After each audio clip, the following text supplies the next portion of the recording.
Bonsoir Charles-André Carvois, vous êtes associé au sein de Valmen Consulting. Pour commencer, j'aimerais que vous nous parliez de Valmen Consulting. Qui êtes-vous?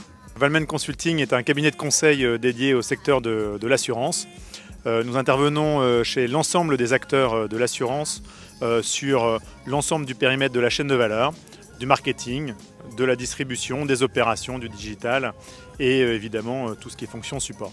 Et comment apportez-vous un conseil à forte valeur ajoutée dans un environnement extrêmement mouvant?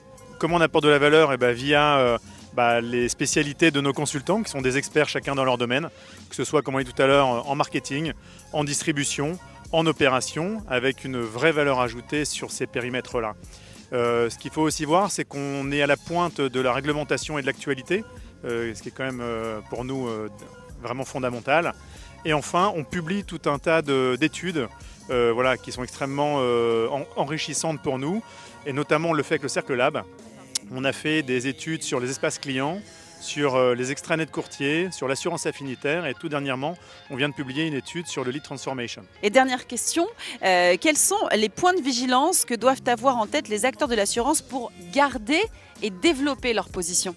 C'est vrai qu'on est sur un marché, comme on l'a vu tout au long de ce master, qui est assez complexe, qui est très encadré par la réglementation, qui est très encadré par les prix.